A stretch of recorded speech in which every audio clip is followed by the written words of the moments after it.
Leon, you're head of product portfolio for connected car at Jaguar Land Rover. That's a kind of really forward-thinking project about how car technology is going to evolve in the future.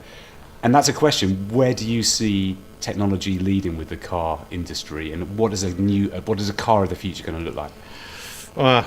Big question. Yeah, I know. Out with the crystal ball.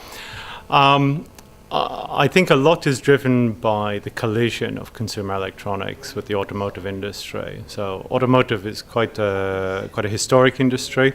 There's very heavy manufacturing, and obviously the fast pace of consumer electronics is considerably different, and there's a collision taking place there. A lot driven by the commoditization of electronics these days and software.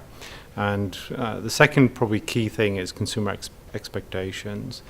So we have got, senior citizens who are probably better able to use their iPhones than we are, and so expectations run through society all the way up to senior citizens regarding what they can achieve within a vehicle. And I guess today the historic experience in vehicles is one of a bit of a digital desert. It's been quite a struggle to achieve really good entertainment or, for example, good productivity within a vehicle. And I think these are certainly the issues that are being addressed by bringing in the consumer electronics. And if you look at, I remember seeing an old BMW from about 15 years ago, which no doubt 15 years ago was the height of technology, but you see this kind of old car phone stuck to it, and then very quickly it becomes dated. Is that still the case? Is it the case that kind of technology of new cars very quickly becomes dated, or is it actually becoming more modularized in the sense that here you've got a car and you can upgrade it?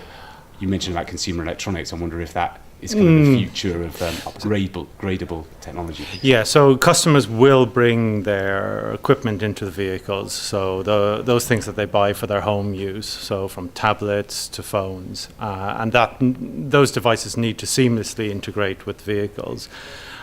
However, do they follow the same kind of commoditization rules that you find in the automotive industry, where, for example, if you produce a luxury seat, you'll be able to maintain margins on that seat for a good 5+ years before it gets commoditized? And the answer is very likely to be no. So it's driven by, again, the expectations of consumers. And in the tech space, they look at life cycles in 12 and 18-month time frames, and something that's hot, 18 months ago, certainly today is not hot, and therefore it doesn't return, basically, in terms of margins.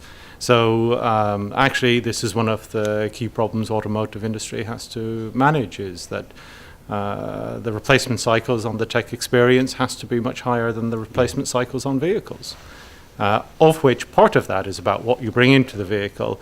But still, it's worth to remember that despite what you can bring into the vehicle, having a really good system integrated within the vehicle, from navigation to entertainment, it offers a superior level of experience. Leon Hurst, thank you very much. Cheers.